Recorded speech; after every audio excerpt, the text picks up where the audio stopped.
Hey, what's up everybody? It's Lids, and we're back for some more Gwent, and today we're playing more of the Seesaw seasonal event, which is an alternate game mode in which at the end of each player's turn, even-powered units will get boosted by 1, and odd-powered units will get damaged by 1. And today we are replaying what is a classic deck from previous Seesaw events. However, this archetype received substantial changes from the most recent patch. So is it still meta? We're gonna have to find out. So let's go take a look at the deck.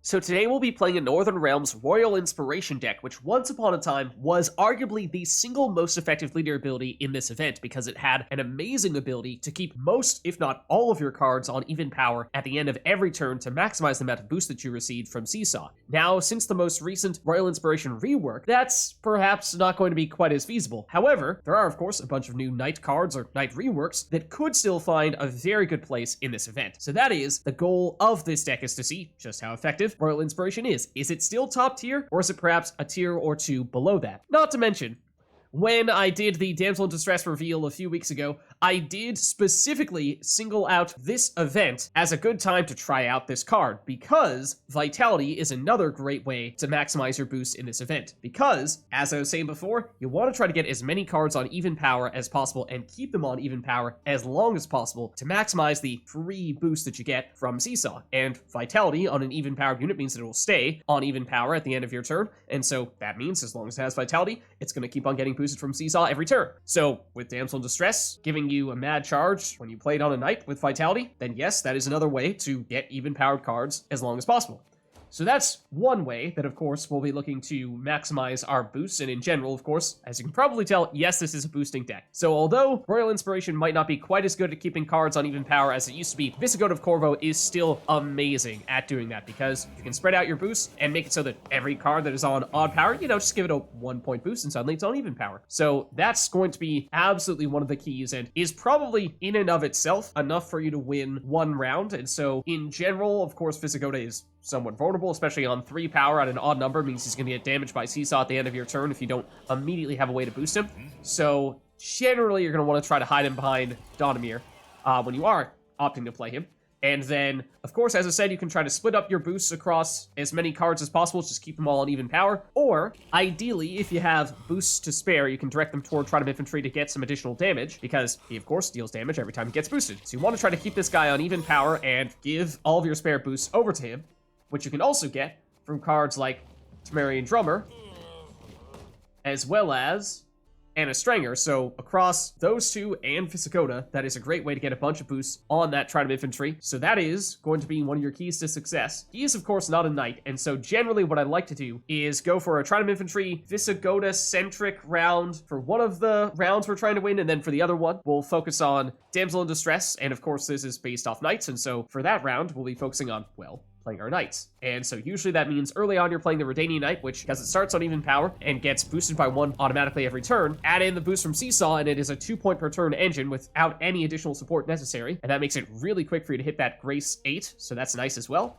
And then we also can, of course, use Squire to help give boosts to other Knights. Generally, that's going to be not so much Redanian Knight, because you want to try to have cards that easily stay on even power every turn. Redanian Knight doesn't need support to make that happen. But other Knights, like, say, Anseis, could really use that. So if you play him in the melee row, he'll start at 4 power. If you play him in the range row, he'll get up to 5. And so you want to get him on even power and then give him the 1 boost per turn. And that means that suddenly between that automatic boost per turn from the infusion and also from Seesaw, he's another 2-point per turn engine. And he can, of course, benefit big time from those boosts once he duels one of your opponent's units for tons and tons of damage. So he is one of your other finishing options. And, also, Egmund is functionally pretty much the same as a Temerian Drummer, just has the option to give you additional damage as well. Then, on the trickier side of things, we have the Knight Errant. And the reason why it is tricky is twofold. One, it starts on 3 power, which is obviously an odd number. So it means that you want to ideally try to get this up to an even number before you start applying a bunch of boosts to it. And also, it can boost itself by 1 at the end of your turn. It could boost itself by 2. It could lose 1 point or even 2 points per turn, depending on how many boosted units you have next to it. So keeping this guy on even power is very difficult. But with something like Vysogota, if you happen to play Vysogota in the same round as the Knight Errant, or occasionally possibly a leader ability charge might be enough to get it onto an even number, or maybe even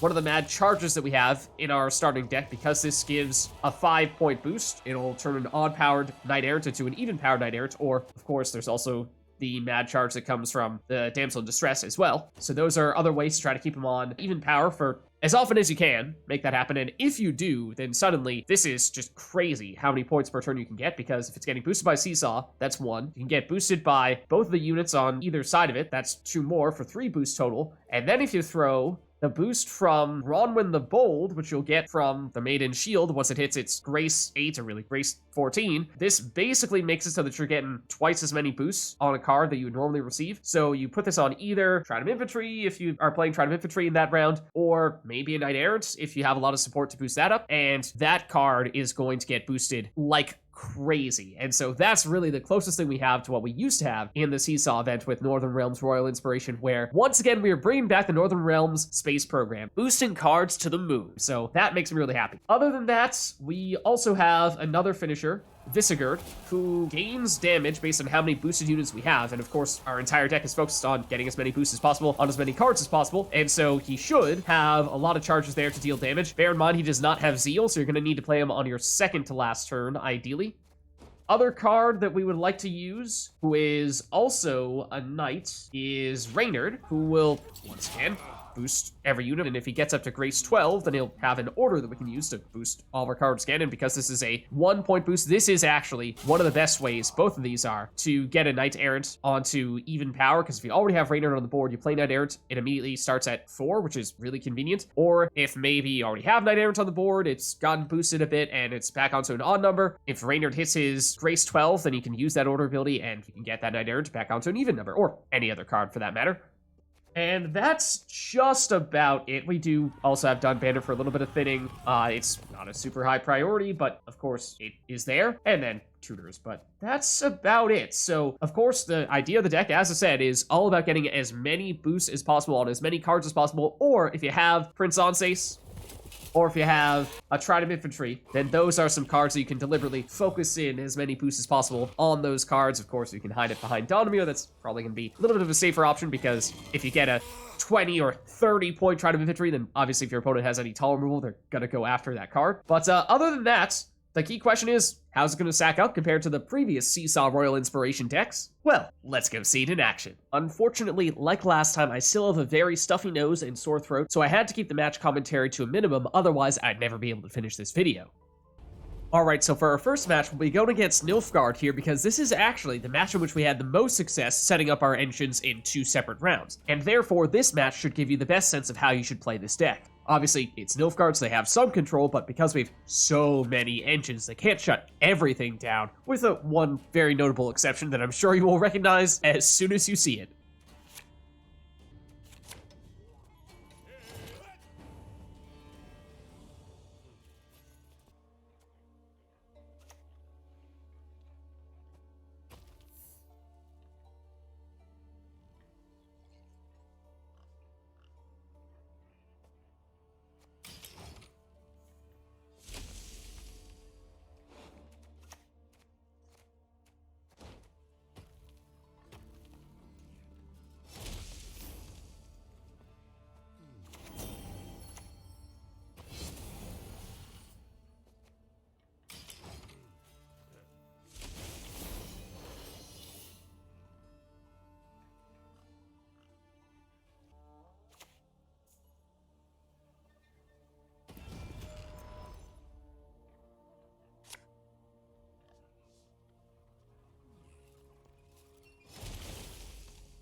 Okay, so now for this match, we're going up against Skellige, and this is the polar opposite of what we just saw, in which, because they have tons of damage, it's going to be really hard for us to keep our cards on even power, and therefore, it's going to be much harder for us to sustain many of our combos. So this match gets messy really quickly, but it is a good example of how you can try to play when your opponent has a strong counter deck.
Alright, and so for this last one, we're going up against Northern Realms here, and although they have a different leader ability, they have a very similar deck list, so this is almost a mirror match. So let's see how we match up.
So there's a look at a Northern Realms Knights deck for the new Seesaw seasonal event. If you liked the video, then make sure to hit the like and subscribe button and leave a comment down below to let me know which other cards, archetypes, and factions you'd like us to experiment with next. Thank you all for watching, and I'll catch you next time.